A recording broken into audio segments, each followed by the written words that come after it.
Notes to the Shingyo Sutra. Number 1, there are 2 texts with the title of the Hridaya. The one is known as the shorter and the other the larger. The one printed above is the shorter sutra in general use in Japan and China. The opening passage in the larger text in Sanskrit and Tibetan, which is missing in the shorter one, is as follows. The Tibetan has this additional passage. Adoration to the prana paramita, which is beyond words, thought, and praise,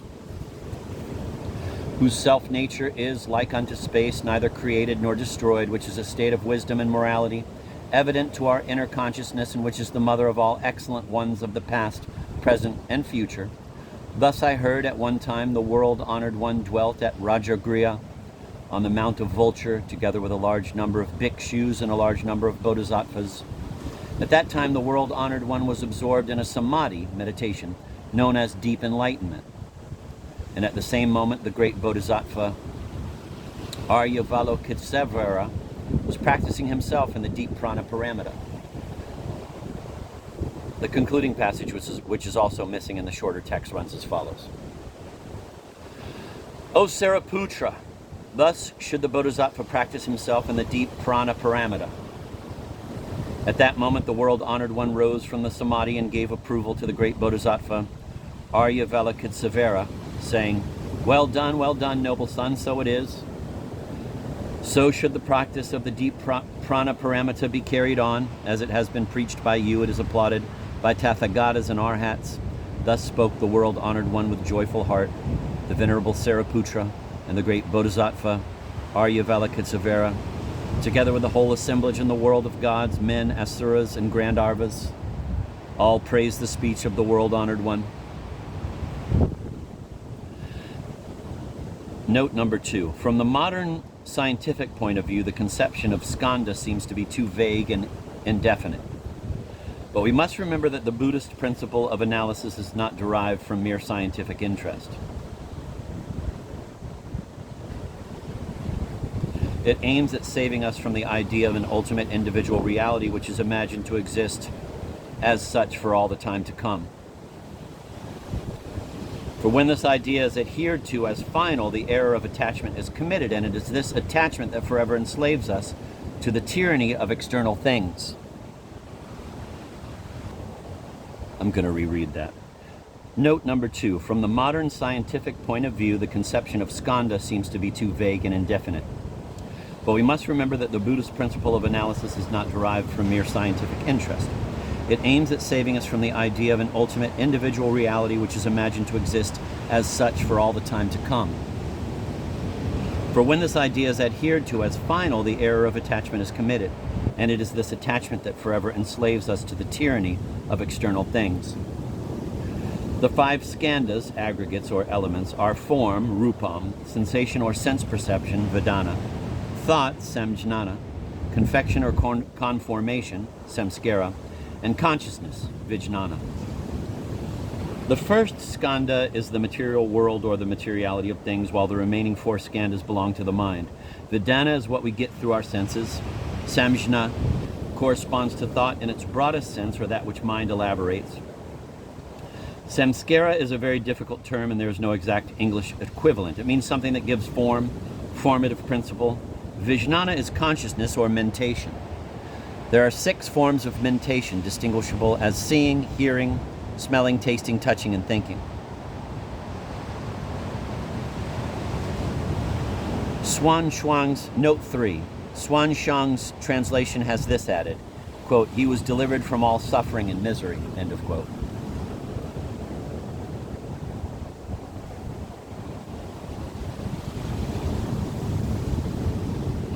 Number 4.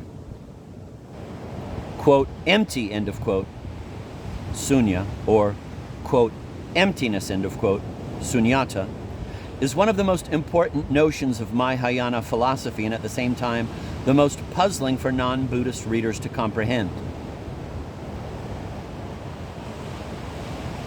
Emptiness does not mean relativity.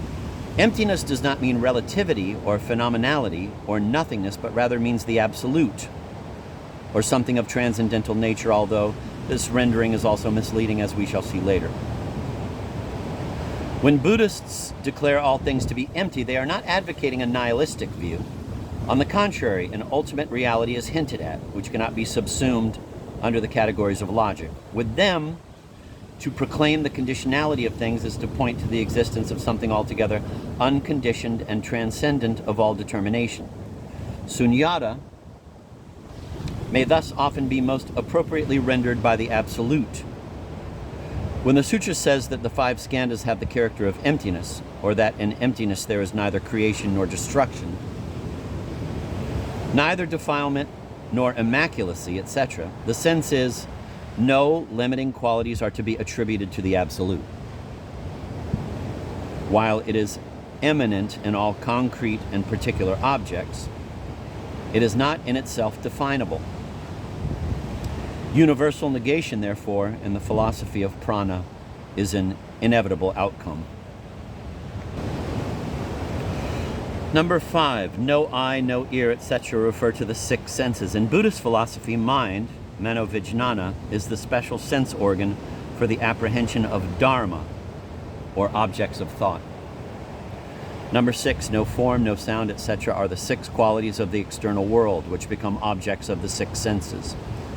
Number 7, dhatu of vision, etc. refer to the 18 dhatus, or elements of existence, which include the 6 senses, indriya, the 6 qualities, vishaya, and the 6 consciousnesses, vijnana. Number 8, till we come to, yavat in Sanskrit and nai chi in Chinese, is quite frequently met with in Buddhist literature to avoid repetition of well-known subjects. These classifications may seem somewhat confusing and overlapping.